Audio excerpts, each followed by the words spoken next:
en esta chabola pues hemos encontrado, por aquí hay cristal, aquí también hay cristal y varios fragmentos de lata. ¿Habéis estado antes en el Valle de los Caídos? No, la verdad es que es la primera vez que venimos. Ni siquiera hemos subido a la basílica ni nada todavía. De hecho no teníamos ni idea de cómo era, o sea, yo no sabía que había tanta extensión de campo. Sí, o sea, pensábamos que era la puerta y directamente ya la cruz. Era 5 kilómetros de cuesta arriba y que el campo esté también conservado y que dentro de eso esté esto y nadie no se sabe, se hubiese dado cuenta ni lo hubiese valorado. Es como que, no sé, piensas en esto como, pues eso, un monumento al régimen que hubo y te da como miedo venir aquí. Pero luego, con el paso del tiempo, te das cuenta de que en realidad esto está aquí y que también es súper chulo conocer esta parte de la historia. Imagino que en otras excavaciones relacionadas con la guerra civil sí habíais estado. No, nosotras no. Habíamos estado en porque justo cuando entramos en la carrera de arqueología se acabaron las excavaciones de guerra civil. O sea, hubo un parón y no hemos tenido la suerte de ir. ¿Creéis que la gente de Madrid o de este país conoce lo que hay aquí? No, para nada. Además la cantidad, porque es una locura. Realmente había un pueblo entero de personas aquí. 3 pueblos enteros. Sí, 3 pueblos enteros, muchísima gente viviendo y además nos hemos dado cuenta que luego preguntas a tus abuelos y tal y todos conocen a gente que estuvo aquí. A alguna persona que estuvo aquí, alguna persona que trajo algo para construir aquí, materiales o lo que fuera. O sea, al final estamos todos relacionados con alguna persona que estuviera aquí.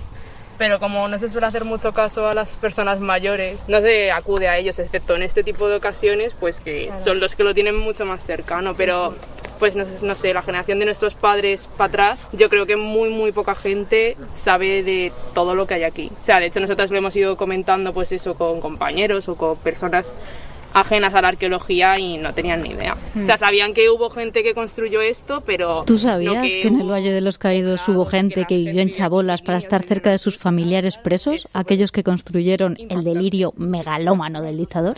La verdad que no lo sabía. Pues te lo voy a contar hoy. Esta y otras historias enterradas en Cuelgamuros. Welcome to Carne Cruda, the album. Join us for danger, excitement, innovations. Nos lo contaban Marta y Marta, 2 estudiantes de arqueología en su último año de carrera que conocimos en este valle situado en la Sierra de Guadarrama, a unos 50 kilómetros de Madrid. ¿Y cuándo existieron esos poblados? Durante la construcción del monumento. Estaban en las inmediaciones de los barracones de presos. Cada uno tenía el nombre de la empresa para la que trabajaba: Molán, San Román y Banús. Estuvimos en el destacamento de la constructora Banús. Sí, te sonará porque después haría el puerto Banús, el puerto en Marbella. Sí. Fue una de las constructoras del régimen, entonces era la encargada del viaducto y la carretera. Cuentan que este destacamento era el más duro. Vale, voy a montar el prisma, porque había aquí la botella esta... ¿Y qué encontrasteis allí? A simple vista uno llega y no ve nada, solo la empinada sierra. Para ver bajo tierra nos acompañaba Alfredo González Ruibal. En esas hemos encontrado las tapas y son de rosca, son unas tapas grandes de rosca. Hola. Hola, ¿qué tal? Soy Rocío. Encantado. Os puedo preguntar que justamente ahora que habéis encontrado, por ejemplo, que os oía comentar. Es un pequeño basurero que había entre 2 chabolas y aquí nos ha salido botellas de medicinas, de laxante de hecho, porque esta gente normalmente solían tener problemas intestinales por una alimentación deficitaria de fibra y de vitaminas, y salieron botellas de vino también, de bebidas que compraban en el economato. Y Marcia os puede contar más. ¿Qué más salía por aquí? El Pedro Domecq, ahí... ¿Qué es el Pedro Domecq? Es una marca, sí, que salieron varias. González Ruibal es el autor de Vivir bastante material en las trincheras, una arqueología de la Guerra Civil Española, con el que hablamos la semana pasada en el programa de Puto Miquel en torno a la memoria de los lugares del franquismo. Volver a las trincheras era el libro de Alfredo González Ruibal. Miquel sabe elegir. Este arqueólogo del CSIC es conocido por deshacer el relato franquista con pico y pala. Desentierran pruebas de vida que contienen una memoria involuntaria, esos restos materiales de la vida cotidiana que no fueron pensados para guardar ese pasado, pero han acabado sirviendo para contarlo. Esa memoria involuntaria es la que no contamos porque a lo mejor consideramos poco valiosa lo que conserva. Lo que hay son montones de piedras, Cuando se acabó la ocupación de chabolas a partir del año 50, las autoridades ordenan demolerlas y lo que hacen es arrasarlas, las queman las techumbres. 2 años después de la exhumación de Franco, volvemos al Valle de los Caídos, que se encuentra en el punto de mira de la futura Ley de Memoria Democrática y en medio de un proceso de resignificación. Es lo que le pregunté a Alfredo, qué significa este lugar y cómo darle otro significado. El otro día estuvimos hablando con Sánchez Albornoz, el último prisionero vivo del Valle de los Caídos, y decía que había que llamarle Cuelgamuros, que no había que utilizar el nombre del régimen. Y yo no lo tengo tan claro, porque el Valle de los Caídos, para el franquismo actual, sigue siendo un lugar sagrado. Entonces, apropiarse del espacio igual también pasa por apropiarse del nombre, y que el Valle de los Caídos no sea la cruz y la basílica, sino que sean las chabolas, ¿no? Hoy no miramos el delirio monumental, sino a los que lo construyeron. Presos, en su mayoría políticos, presos comunes y trabajadores libres, todo lo libre que se puede ser en una dictadura. Es un término que utilizo para distinguirlos de los que estaban allí detenidos. Los presos, la mayor parte de ellos no eran trabajadores cualificados, era gente que no tenía ninguna experiencia en el sector de la construcción. Entonces valían para picar piedra, para levantar piedras, para hacer el agujero de la cripta, pero poco más. Entonces todo el trabajo fino de cantería, de albañilería, para eso necesitaban personal cualificado. Y entonces es cuando empiezan a contratarlo cada vez más. Desde el principio hay trabajadores libres. Y eso también es importante desde un punto de vista simbólico, porque los presos están invisibilizados a muchos niveles y uno de ellos es en el propio trabajo que han realizado. Cuando nosotros venimos a Cuelgamuros, lo que vemos es, pues básicamente lo que Franco quería que viéramos, ¿no? El monumento colosal acabado, ¿no? No se ve el trabajo de los presos. El trabajo de los presos está oculto porque es un trabajo de infraestructura y las infraestructuras están pensadas para que no se vea, ¿no? Uno no se fija en la carretera sobre la que conduce, no se fija en las instalaciones. No nombramos al arquitecto ni a los escultores, sino a los obreros y a las mujeres, a los presos, los republicanos asesinados y enterrados en la cripta y sus familias, también presentes en el valle, pero invisibles en la historia. Objetos personales, como por ejemplo hemos encontrado una cartera de mujer. Estos elementos además asociados a las mujeres son especialmente importantes, ¿no? Porque son las que han sido doblemente borradas de la historia, no aparecen prácticamente en la documentación, más que de forma indirecta. Y en cambio su presencia aquí es muy evidente. Estamos en un espacio eminentemente femenino, ¿no? Estas chabolas son el espacio de las mujeres, el espacio que ellas mantenían y a través del cual ellas mantenían también a todos sus dependientes, a los niños, a la gente mayor que tuviera que estar aquí, y también le daban apoyo psicológico a los presos. Contamos lo que no cuentan las crónicas oficiales. Rocío Gómez firma esta nueva entrega de Los documentales de carne cruda. ¿Nos puedes enseñar una de esas viviendas? Esta se ve muy bien. Este programa cuenta y no olvida gracias a ti. Bueno, en esta chabola se ve que han utilizado un bolo granítico y le han adosado aquí las paredes. Les ha servido como pared para la chimenea. ¿Dónde ves la chimenea? Es este hueco de aquí. De hecho, todavía se ve que las paredes están quemadas. Es el hollín de la chimenea. ¿Qué espacio tiene esta vivienda aproximadamente? Esta tiene unos 4 metros cuadrados. ¿Sabéis cuánta gente vivía en cada una? ¿Sabéis cuánta gente vivía en los campamentos? No lo sabemos porque no hay ninguna documentación al respecto. Es difícil ya saber cuántos presos había en los destacamentos, variaba mucho. Aquí sabemos que había entre 150 y 200 presos, dependiendo del Gracias al trabajo de los arqueólogos, sabemos que el poblado de Banús tenía el doble de la extensión que el destacamento. Calculan que habría 60 estructuras, más o menos, casas de entre 4 y 9 metros cuadrados. El espacio, por ejemplo, para dormir, para que te hagas una idea, ¿sí? Era pequeño incluso para mí, que mido 1,56, vamos a decirlo. O sea que unas casas, unos pisos muy pequeños. Bueno, pisos eran chabolas, aprovechando la propia roca de la montaña. Pongámonos en situación. Estamos hablando de familias que muchas veces habían estado separadas durante 7 u 8 años, hombres que no habían visto a sus hijos y a sus hijas, que habían nacido durante la guerra o antes de la guerra, 3 años de guerra, 1 año en un campo de concentración, 4 años en una cárcel, y este lugar donde estamos ahora es el momento donde el sitio donde se reencontraron familias partidas en situaciones muy traumáticas después de mucho tiempo. Entonces son unos espacios muy importantes. ¿Cómo se construía este hogar? ¿Habéis encontrado? ¿Hay documentación de todo esto?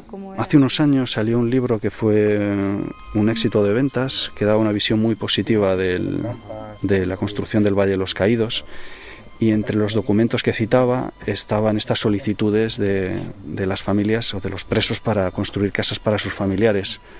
Pero claro, es que de las casas de las que estamos hablando es de estas chabolas, ¿no? Estamos hablando de espacios de 9 metros cuadrados, sin ningún tipo de calefacción, sin agua corriente, sin electricidad, con un espacio muy reducido donde se hacinaban familias enteras. Entonces, bueno, yo creo que aquí la realidad material, la arqueología nos permite obtener una imagen distinta a la imagen que puedan dar los pocos textos, los pocos documentos históricos que se han conservado. Porque la se refiere al libro Los presos del Valle de los Caídos, del historiador Alberto Bárcena, que es uno de los autores también del libro Contra la Memoria Histórica, editado por el grupo del Europarlamento al que pertenece Vox. La arqueología contradice su versión de que las viviendas que solicitaban en Cuelgamuros para ellos y sus familias tenían unas condiciones de habitabilidad que miles de españoles libres no podían permitirse. Según el informe del equipo del CSIC, esto solo puede ser válido para las casas de trabajadores libres, cuyas solicitudes son las que recoge en su tesis doctoral el autor, y que se construyen principalmente en los años 50, cuando ya no quedaban presos políticos en el valle. ¿Podremos ver lo que han encontrado? Eso espero. En redes estamos subiendo algunas fotos del informe. Todo queda ahora en manos de Patrimonio Nacional y la Secretaría de Estado de Memoria Democrática, con la que después hablaremos, y según González Ruibal, este poblado en concreto está a la entrada del Valle de los Caídos y creo que debería ser el primer paso por el que debiera pasar la gente antes de llegar a la basílica, que la gente pueda visitar los espacios relacionados con la construcción del monumento antes de ver el monumento, porque te hace ver el monumento de una manera totalmente distinta. Como veríamos distintas las pirámides si supiésemos las condiciones de los trabajadores, incluso los estadios de Qatar, ahora que empieza el Mundial, si recordamos los miles de fallecidos que hay en las obras. Para ver los monumentos en su dimensión exacta, conviene contrastar la versión oficial. La verdad es que nos gustaría también aprovechar los medios para solicitar testimonios de gente que estuviera aquí, sobre todo de los niños, que es es gente que ahora tendrán 70 y muchos años, 80 y pocos, y que pueden tener memoria de esto, ¿no? Niños que tuvieran 7, 8, 9 años cuando estaban los destacamentos penales en funcionamiento, y que puedan tener una memoria de este lugar. Y de hecho, esa memoria de los niños, que yo sepa, no se ha explorado hasta ahora y me parece que es extremadamente valiosa.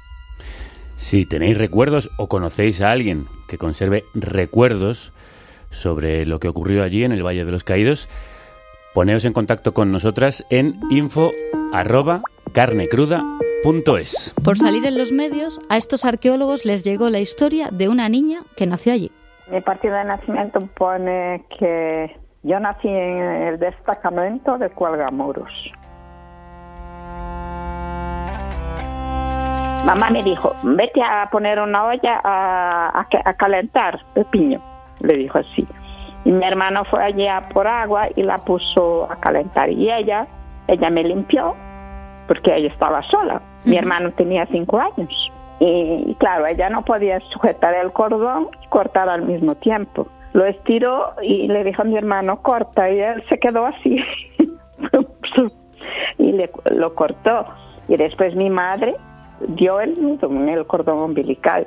Ella, todo solo. Carmen Barros quizá fue la primera niña que nació en el Valle de los Caídos. Su madre se ocupaba sola de criar a sus 2 hijos, a los que criaba cosechando un huerto que había preparado afuera de la chabola donde nació. Siempre le contaba a Carmen que nació a las 2 y a las 3. Cayó un chaparrón y nos bañamos los 3. Mi hermano nos contaba ahora cuando vino.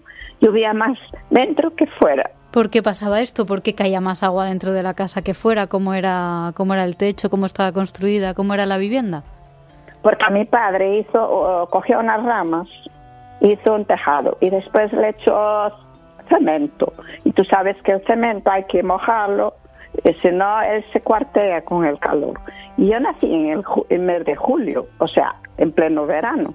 Estaba todo abierto. ¿Qué les llevó al valle? ¿Por qué vivían allí? Su padre, José Barros, era preso y pidió el traslado a Cuelgamuros para reducir su pena. Le descontaban entre 3 y 6 días de prisión por día trabajado. Mi madre fue en el 47 y mi padre se fue en noviembre del 46. Se encontraba muy solo y le mandó una carta diciendo que estaba muy deprimido y que que no sabía lo que podía hacer si no cambiaba la situación, ¿no?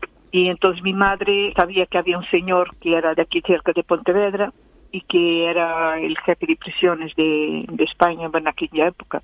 El padre del señor le dio una carta de recomendación y mi madre, junto con mi hermano, se presentó en su casa. Y entonces le contó la historia y el señor... Te la presento. Pilar es la hermana pequeña de Carmen. Pilar no nació en el Valle de los Caídos, pero también conoce la historia de cómo su madre, llegada de una aldea gallega, cultivó un huerto aprovechando un regato. Y su padre levantó la primera de esas casas de 4 metros cuadrados que han documentado los arqueólogos. Mi padre, que estaba haciendo zanjas y eso, le dijo a los oficiales que él era canteiro y como canteiro tenía un sueldo y una reducción de la pena, ¿no? Por cada día de prisión eran 3 días de que se le contaba la pena, ¿no? Otra de las ventajas era que, estaban abiertos, no estaban en celdas, compartían un barracón todos juntos y eran unas condiciones duras, pero mentalmente eran mejores, ¿no? ¿Y Pilar y Carmen han vuelto a ver algo del trabajo de su padre? Pilar fue hace poquito con los arqueólogos y también habían estado en los años 70 u 80, creía recordar. Entonces buscaron una columna que su padre le contó que había dejado a medias. Las 3 cruces que hay abajo, ¿no sabes que hay 3 cruces? Él me dijo que hiciera las piedras de una de ellas. Y ellos preparaban las piedras, pues tenían otras personas que las montaban. Carmen solo las ha visto de lejos, desde el tren. Desde que se enteraron de las excavaciones de los arqueólogos, han vuelto a hablar de esta época en su casa. Han salido en la prensa y en Informe Semanal y ahora aquí. Tanto Antonio como Claudio, que tengo 2 chicos y una chica, y Carolina, ellos dijeron, mamá, sí que vas. Pues sí que conocemos esa emisora. Pues yo también era más seguidora de hace mucho tiempo. Pues muchísimas gracias. Para conocer más se han comprado un libro. Es un libro fundamental sobre Cuelgamuros, una rigurosa investigación realizada por Daniel Sueiro, con Franco aún vivo. Yo también me lo compré. No pude hablar con el autor porque falleció en el 86, pero su hija y su nieta conservan su legado. La primera... Sí, esta es la del 76. Sí, la primera, además, si te fijas, tenía otro nombre, era La verdadera historia del Valle de los Caídos. Este también yo creo que se vendía en kioscos. Mira, qué chula. ¿Ves? Es como la... Por 350 pesetas, que como 2 euros así. Convendría no pasar por alto, ante todo, el hecho de que en los años 40 había en las cárceles españolas una población reclusa de 500.000 personas, cuando el término medio venía siendo, antes de la guerra, y ha vuelto a serlo en la actualidad, años 70, de entre 12.000 y 15.000. Yo creo que en su momento sí que tuvo impacto, pero era todavía un momento muy los comienzos de la transición. Era bastante complicado y en ese sentido fue un libro muy valiente, ¿no? Porque Susana Sueiro es la hija de Daniel Sueiro y es historiadora, como su padre, que, como ella dice, escribió un libro pionero que contaba un montón de cosas que todavía es verdad que muchísima gente no sabe. Porque la cuestión es que si cualquiera hoy mismo todavía va de visita al Valle de los Caídos, no hay ninguna explicación, no hay una placa en la que se diga cómo se construyó, por qué, en qué momento.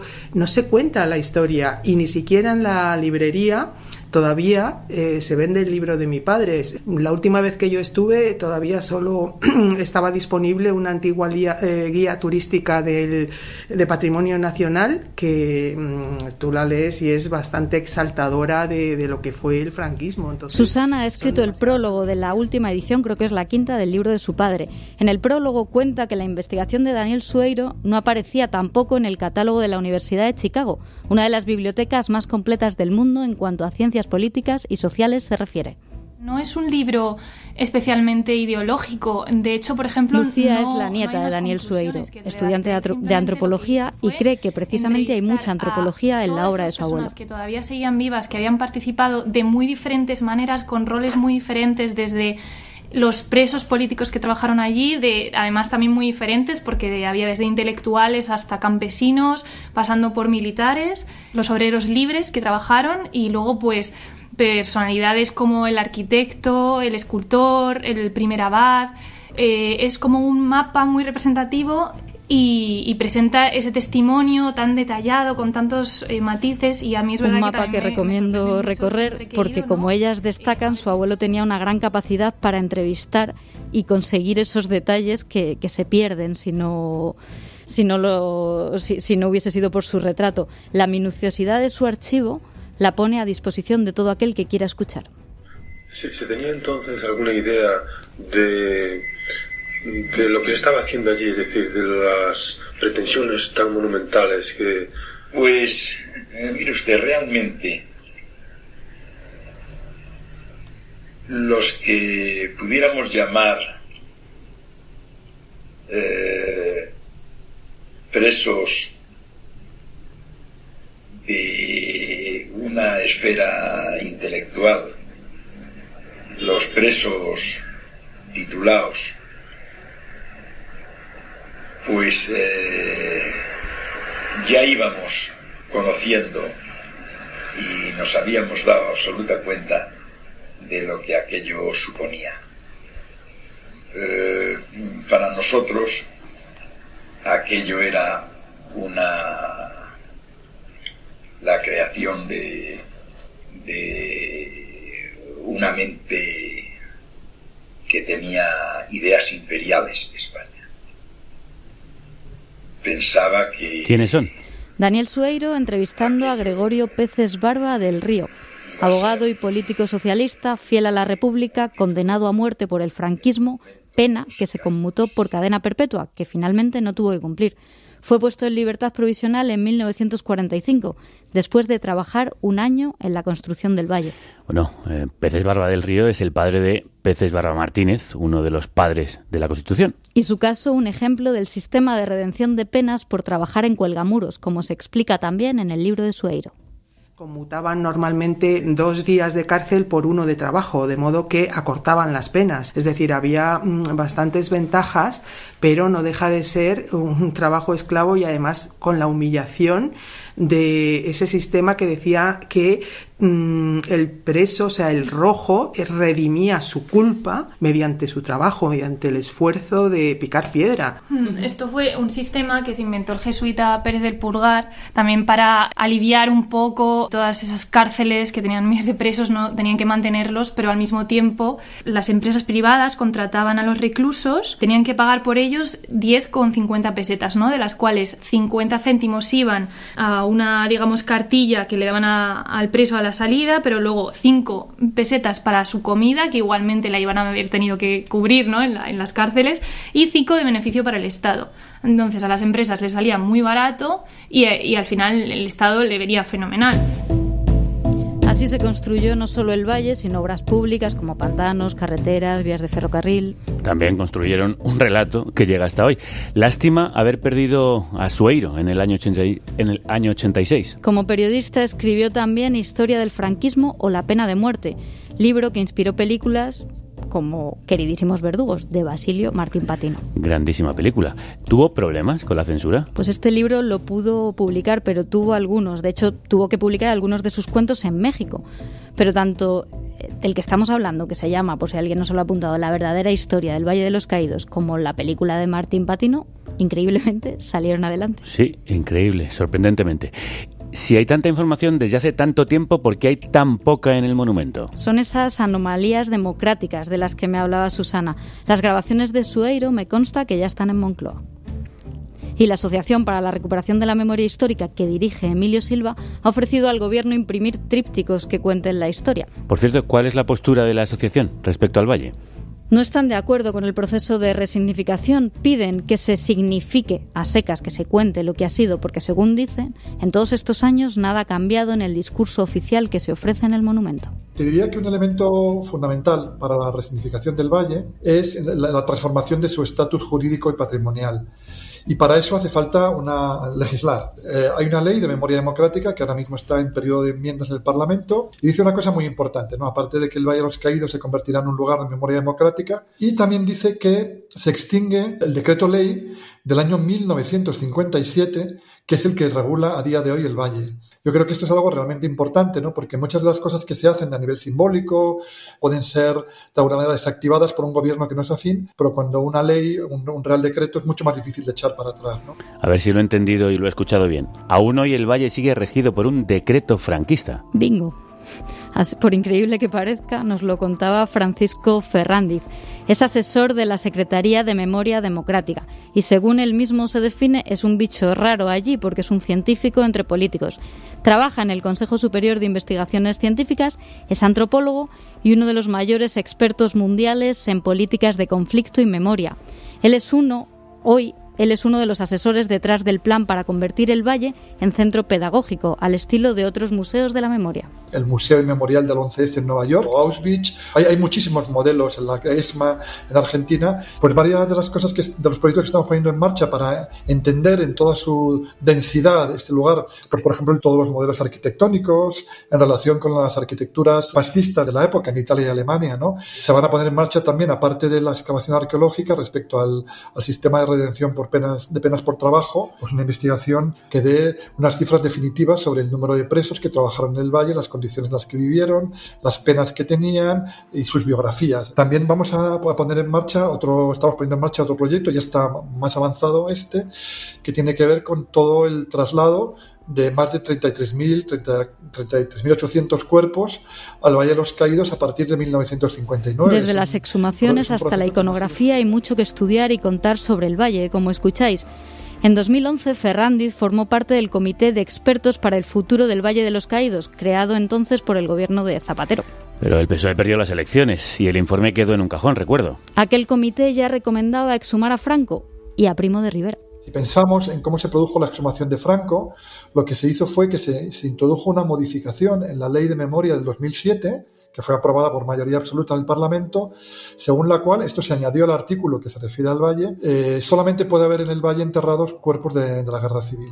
Y eso era la ruta de salida del cuerpo de Francisco Franco. Si se hubieran mezclado ambas exhumaciones, desde el punto de vista jurídico hubiera sido más complicado. ¿Qué es lo que ocurre ahora con José Antonio Primo de Rivera? Que en la ley que está en el Parlamento pone que no puede haber nadie enterrado en un lugar de honor en el valle.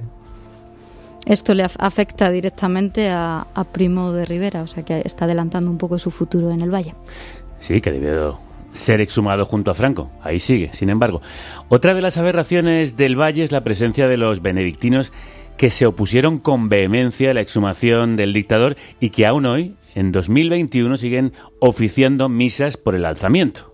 Es del año 58 y cuelga del Real Decreto del año 57 que será extinguido con la ley. ¿Qué desearía yo? Pues me parece que a mí los benedictinos han demostrado que son incompatibles con un lugar de memoria democrática, ¿no? Por las posturas que han tomado, por el tipo de relato que tienen, a mí me parece que son incompatibles. Ahora, también te digo que es una decisión que a mí no me compete. El paso más urgente para las familias y para Naciones Unidas, según tengo entendido, es la exhumación de aquellos que fueron trasladados y enterrados allí sin el consentimiento familiar, ¿verdad? Solo hubo una exhumación en el Valle en los 80 y hoy casi un centenar de familias han pedido que exhumen a sus familiares. En 2016, te sonará, la familia La Peña. Sí. Ganó una sentencia para poder exhumar a sus familiares. Me suena y he leído mucho al respecto. Sigue sin ejecutarse esa sentencia 5 años después. Recordemos que Manuel La Peña murió en septiembre pasado, a los 97 años, con Alzheimer y sin haber podido recuperar los restos de sus familiares. ¿Hay fecha para las exhumaciones de los cuerpos requeridos por las familias? Patrimonio Nacional ha reconocido el derecho. Ahora mismo tenemos 89 solicitudes. Estamos haciendo una serie de investigaciones para localizar dónde están los cuerpos que se reclaman dentro del valle. Se ha nombrado una comisión asesora forense porque es un trabajo que tiene una enorme carga forense, ¿no? Todos estos pasos están dados, ¿no? Ahora mismo se están haciendo obras de acondicionamiento en una de las capillas. Una espera que está resultando eterna para muchas familias, una espera que desespera. Ferrandiz me cuenta el caso del cementerio de Calatayud. Hasta el año 2008 2008 las familias seguían dejando flores en la tapia del cementerio sin saber que sus seres queridos ya no estaban allí. Habían sido trasladados al valle. Yo le comunico que había salido en una lista que había hecho Garzón de todos los represaliados. Yo sabía que lo habían fusilado, pero no sabía que lo habían dejado en una fosa común. Yo creía que estaba enterrado en los nichos del cementerio. Entonces ahí empieza una búsqueda, en principio nos pensamos que estaba en la fosa, se hacen unas averiguaciones que las hace Silvia y van a Calatayud y hacen unas averiguaciones que un día pues nos enteramos que en el 1959 habían ido a Calatayud y que se habían llevado sin permiso de las familias, desde luego, se habían llevado todos los restos que había en las fosas y que se los habían llevado al Valle de los Caídos. Pepa Marco nunca conoció a su tío y en su casa se hablaba poco de él. Su fusilamiento impuso el silencio total en su familia. Hasta que el entonces juez Baltasar Garzón, como estaba contando, ¿verdad?, publicó la famosa lista con los nombres de 143.353 personas que se dice pronto que desaparecieron durante el franquismo. Una lista que no se elaboró gracias al trabajo del Estado español, sino de 12 asociaciones de la memoria. Uno de esos nombres era el del tío de Pepa. Como ella me contaba y como acabas de escuchar, en 1959 algunas familias supieron del traslado desde Calatayud al Valle y fueron al cementerio a evitarlo. El entonces alcalde las expulsó y ordenó que se llevaran los cuerpos a Cuelgamuros.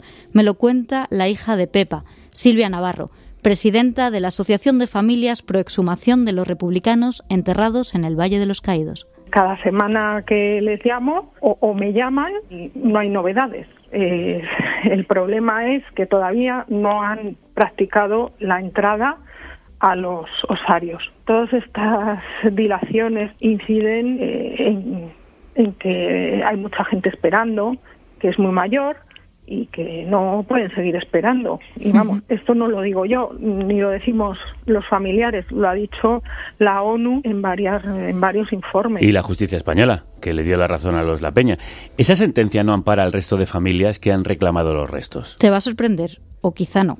El caso de La Peña se apoyaba en la llamada perpetua memoria, una doctrina de derecho civil sobre la recuperación de la identidad de las personas y el derecho a la digna sepultura.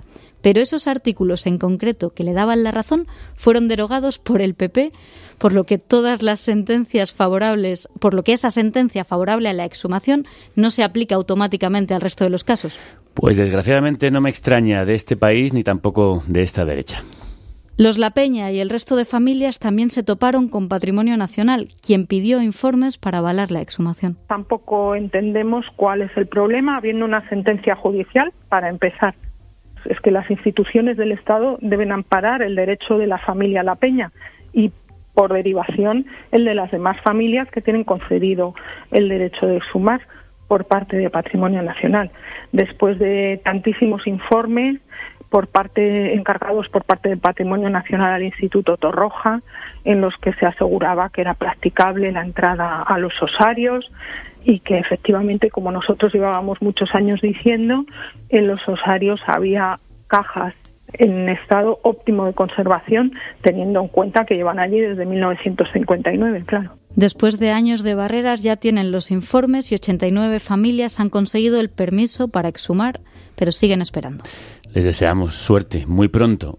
¿Y qué piensan estas familias de ese proceso de resignificación?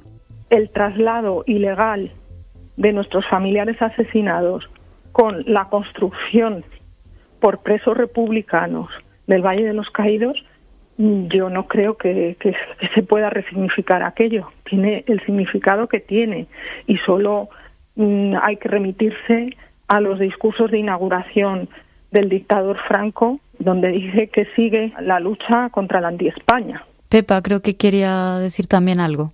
No entendemos que también tengamos que tragar con esto y que no se pueda hacer el esfuerzo de sumar a esas personas y devolverlos a sus familiares. En mi familia ya quedan mis hijos. Mi hermana ha muerto también hace poco. vamos quedando nadie para reclamar esto, y es lo que están intentando, que la gente se olvide, resignificar. Pero ¿cómo se puede resignificar una cosa así? Que hagan lo que quieran allí, pero eso no quiere decir que las personas tengamos que entregar con que los restos de los familiares se queden allí.